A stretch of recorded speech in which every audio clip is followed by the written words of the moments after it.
Varahi silks వారి grand festive celebrations పొందండి 10,000 రూపాయలు ఆపై కొనుగోలుపై బంగారు నాణెం ఉచితంగా.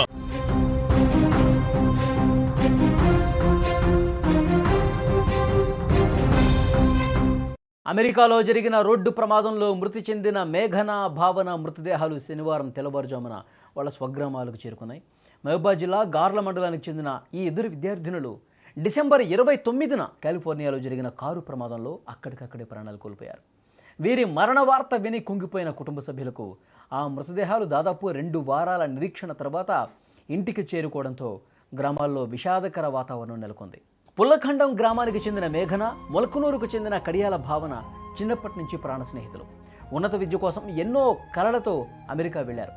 అక్కడ చదువు పూర్తి చేసుకుని గొప్ప స్థాయిలో ఇంటికి తిరిగి వస్తారని వారి తల్లిదండ్రులు 1000 కళ్ళతో ఎదురుచూశారు. కానీ విధి మరోలా తలిచింది. విదేశీ గడ్డపై జరిగిన ప్రమాదం వారి నిండు 100 ఏళ్ల జీవితాలను చిదిమేసింది.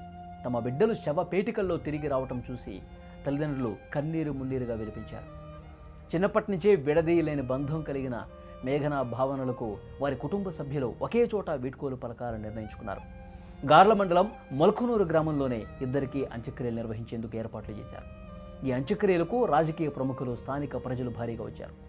మంచి భవిష్యత్తు ఉన్న ఇద్దరు యువతులు ఇలా అకాల మరణం చెందడం చాలా బాధాకరమని గ్రామస్తులు కూడా ఆవేదన వ్యక్తం చేశారు. వీళ్ళిద్దరూ 2 ఏళ్ల క్రితం ఉన్నత చదువుల కోసం అమెరికా వెళ్లారు. కోర్సులు పూర్తయ్యాయి. ఉద్యోగాల కోసం ప్రస్తుతం అక్కడే నివాసం ఉంటున్నారు. ఈ క్రమంలో క్రిస్మస్ ట్రిప్ కోసం వెళ్ళి కాలిఫోర్నియాలోని అలబామా హిల్స్ సమీపంలో కారు లోతైన లోయలో పట్టడంతో ఇద్దరు అక్కడికక్కడే ప్రాణాలు విడిచారు. ఎప్పుడూ స్నేహంగా ఉండే వాళ్ళిద్దరూ కూడా ఈ విధంగా వాళ్ళు స్నేహం కొనసాగిస్తూనే ఒకే దగ్గర ఉంటూ, ఒకే దగ్గర చదువుకుంటూ, ఒకే దగ్గర ఉద్యోగాల కోసం ప్రయత్నాలు చేసుకుంటూ ఎప్పుడూ కలివిడిగా సంతోషంగా ఉన్నటువంటి ఆ స్నేహం వాళ్ళు ఈ లోకాన్ని విడిచి వెళ్ళేటప్పుడు కూడా అదే స్నేహంతో ఉండి ప్రాణాలు విడిచారు. చాలా బాధ కలిగించే విషయం.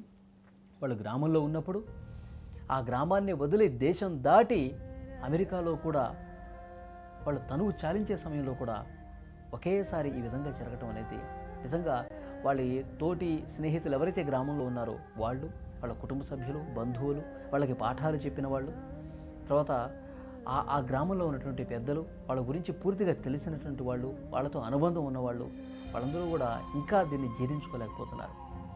వాళ్ళు కంటతడి పెట్టుకుంటున్నారు. వాళ్ళ అంత్యక్రియలు జరిగేటప్పుడు చాలా అంటే చాలా గ్రామం మొత్తం కన్నీళ్లు పెట్టుకున్నటువంటి పరిస్థితి ఉంది. ఒక్కసారి దృశ్యాలు చూస్తే మీకు అర్థమవుతుంది.